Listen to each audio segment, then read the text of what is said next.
ఇలాంటి మరెన్నో వీడియోలు చూడడానికి like, share, subscribe and comment. ఈరోజు ఈ వీడియోలో కోజాగరి పౌర్ణమి వ్రత కథ గురించి తెలుసుకుందాము. ఏ పూజ అయినా, ఏ వ్రతమైనా పూజా విధానం పూర్తయ్యాక వ్రత కథను చదువుకొని అక్షంతలు శిరస్సున వేసుకుంటేనే వ్రత ఫలము పూర్తిగా దక్కుతుందని పురాణ కథనము. సంపదలను, సౌభాగ్యాన్ని ప్రసాదించే చల్లని తల్లిగా లక్ష్మీదేవిని పూజిస్తాము. దారిద్ర్య బాధలను పోగొట్టి అష్టైశ్వర్యాలను ప్రసాదించే కోజాగరి పౌర్ణమి వ్రత విధానము, వ్రత కథ గురించి తెలుసుకుందాము. పూర్వము నైమిషారణ్యంలో వాలకిల్య మహర్షి ఆశ్రమంలో ఇతర మహర్షులు లోక కళ్యాణం కోసము దారిద్ర్యం తొలగిపోయి లక్ష్మీదేవి ప్రసన్నం లభించే వ్రతాన్ని వివరించమని వాలకిల్య మహర్షిని కోరగా మహర్షి ఇలా వివరించసాగారు. పూర్వము మగధ దేశంలో వలిత్తుడు అనే బ్రాహ్మణుడు నివసిస్తూ ఉండేవాడు. వేదాంగాలు చదివిన వలిత్తుడు గొప్ప పండితుడు, భక్తుడు. కానీ అతడు కటిక పేదవాడు. వలితుని భార్య చండి పరమ గయ్యాలి. ఈమె తనకు బంగారం, పట్టు వస్త్రాలు సమకూర్చడం లేదని వలితుడు మాటలను ధిక్కరించి అతనికి వ్యతిరేకంగా ఉండేది.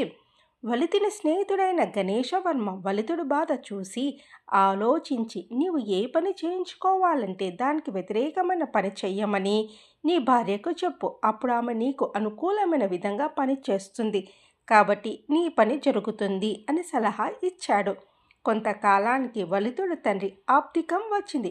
స్నేహితుడు చెప్పినట్లుగా వలితుడు, రేపు మా తండ్రి గారి ఆప్తికం, అయినా నేను ఆప్తికం పెట్టదలుచుకోలేదు అని భార్య చండితో అన్నాడు.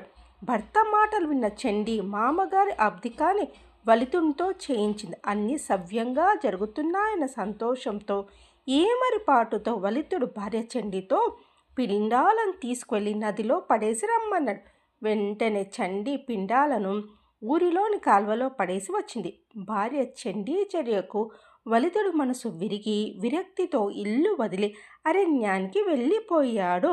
వలితుడు ఇలా అరణ్యవాసం చేస్తుండగా కొంతకాలం తర్వాత ఆశ్వయుజ పౌర్ణమి వచ్చింది.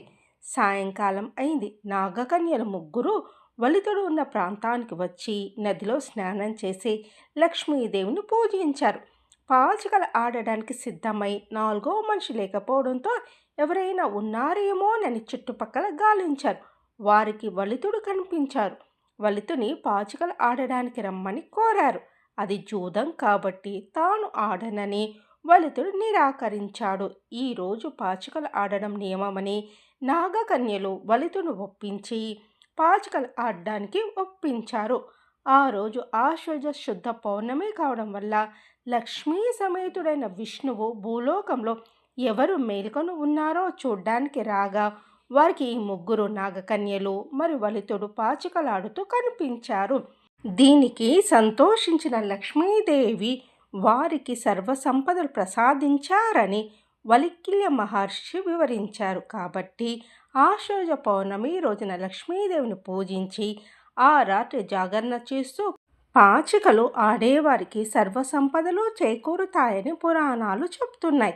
కోజాగరి పౌర్ణమి వ్రతం చేసుకున్నవారు ఈ వ్రత కథను చదువుకొని అక్షంతల శిరస్సున వేసుకుంటే ఆ శ్రీ మహాలక్ష్మీదేవి అనుగ్రహంతో దారిద్ర్య బాధలు తొలగిపోయి అష్టైశ్వర్యాలు సమకూరుతాయని పురాణ వచనము.